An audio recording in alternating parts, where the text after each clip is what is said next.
Radio Wanker.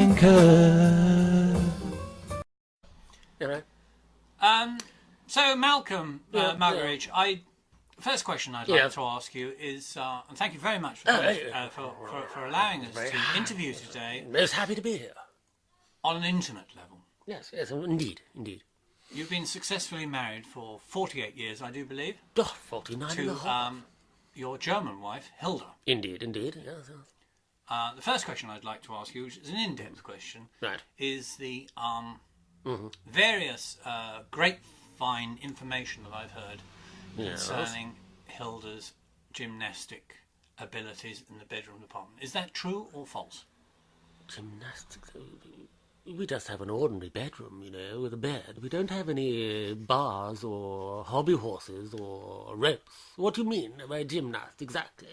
Well, I believe, of being a German descent, she's quite happy to donate her nudity and her well-being in the sexual department. She doesn't donate it. I pay every time. But she's very good. Yes, indeed. I see what you mean, gymnast. Yes. Well, she's bouncing off the walls all the time, so I suppose you could say, a certain pneumatic respondency. Respondency? Yeah. Oh, yes. All the time. What, do you inflate her? The bursting point, my dear chap. Bursting. But just at the moment we're about to get there, she stops.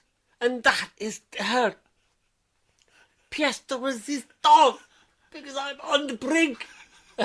God.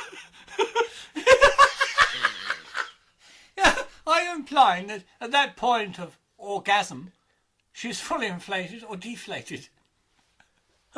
It's as if I disappear into the cosmos of ecstatic union. I can't tell you how amazing it is. Even talking about it. I mean, as you know, this is a very intimate radio program, and obviously it's after hours. I'm sorry. Yes. I do beg your the question I'm trying to obtain for our listeners, who obviously have no physical image of this, I'm trying to embellish the physical image of Hilda in her inflated, orgasmic.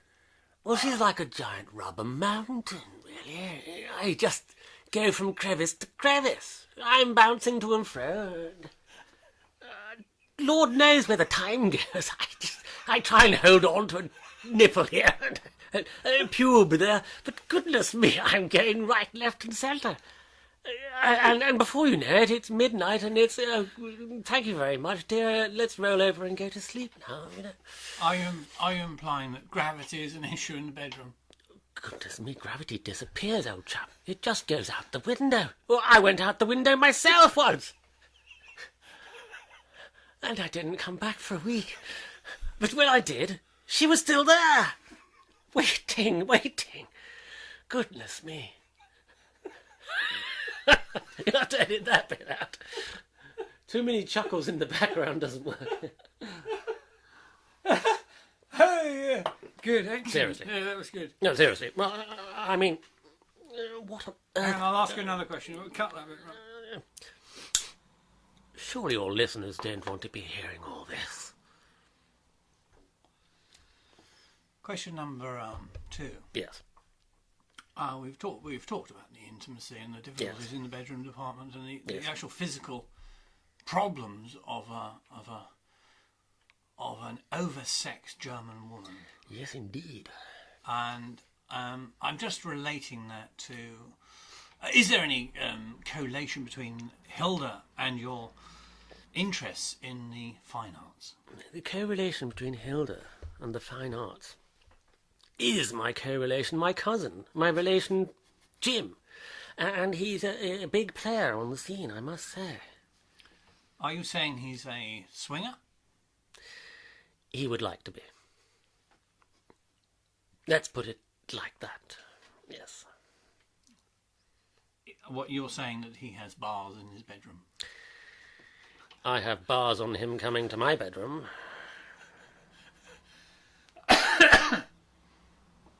Okay, perhaps we can move on. Indeed, indeed. You've got several pets, I do believe. Two dogs. One of them, I believe, Jeffrey, has only 3 legs. Is that correct? Sadly, yes, we were a bit short that week, and dog leg is not too bad with salad. And better cut that bit out. Jeffrey. Indeed, Jeffrey has only 3 legs now. Thank you. And I believe you'll have an understanding and an empathy with vintage vehicles. Is that true? Perhaps you'd like to tell us about... I like to pat them on the bonnet sometimes and just see if I get that feeling, that inner response that one has with a vehicle of a certain class. I mean, you just wouldn't get it with a Ford car. You know. And so what do you have, Jeffrey? A Ford car. Jeffrey? Malcolm. Yes, I'm afraid it's all I can afford. No, seriously, I have a Bentley supercharged 3.5 litre. I believe it was once driven by John Steele. I was led to believe that was an underpowered car for Gaylords. An underpowered car? No, an underpowered. Underpowered? I thought you were talking about parrots for a minute. I believe that particular model weighs 8 tons, am I correct? It's bloody heavy, I can tell you. I tried to lift it off my wife when she got trapped, but it's not true what they say in those moments of emergency. You don't get a superhuman. So there we are. She can't walk so well anymore as she used to, but yes, it's very heavy. It's very heavy. And so my original statement about the car being underpowered and being for Gaylords strikes no note in you. I don't know, just let me rub my beard a bit. Right. Oh, that's better, yes. The Gaylord, a Gaylord car. Well, it could be... No, it's pre-Gaylord stuff. Pre-Gaylord, Bentley 3.5. Bondbug might be Gaylord, yes, Bondbug. And I've always wanted to know, when did these gays become lords? What about a Bugatti? Oh. What's on a mark of sort of 0 being nothing and a mark of 10? The Bugatti In the gay field? 0. But in the field of just simply what a wonderful car. I mean, one just bows down in sheer amazed sublimation at a Bugatti. Have you actually ever been able to get your physical body, into the cockpit of a Bugatti? I did try once, yes. And did you actually manage to touch the pedals? Sadly not, no. I don't know who would fit one of those. So you'd be illustrating a kind of credit fantasy. But it's all it's okay because I took the seat out and I lay down and operated it supine. What you're saying that you've got your head into the cockpit. Yeah, you lie down and you press your feet on the pedals, but you're looking up, of course. But with periscopes, it all works fine, you see. And so you manage to navigate the streets of the United Kingdom satisfactorily. Listeners may be interested to know, I've always had a project to take a motorcycle and sidecar combination and actually rig it up so that one could drive the motorcycle from within the sidecar. It just takes a couple of levers. Can you imagine the faces of the people who are passing by? A riderless combo with... Are you talking matchless or are you talking Norton? Oh, absolutely matchless, completely superlative. What you're saying, you had matching underpants, or you were naked in the process of this It's activity? best to be naked, yes, because that spoils the head of fun if you're wearing clothes. It just ruins the whole thing. And so what sort of speeds were you obtaining? 2, 3, sometimes even 1. Is that hundreds or in the... tenths of a kilometre per hour. Oh, I see. On a par with the experience of a disabled vehicle? Oh, far. Quicker? Slower? Not sure. Something. Anyway, yes.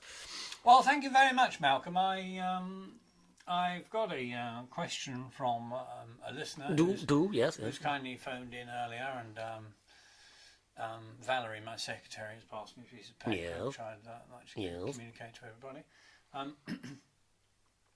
How big are your toenails? Smaller than my testicles.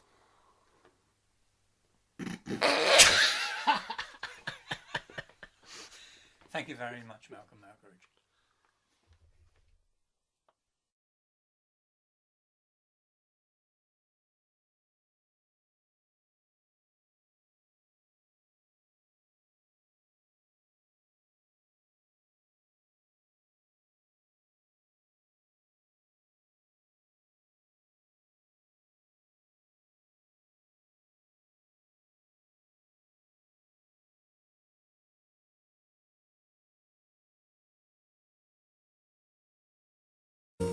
Radio Wanker.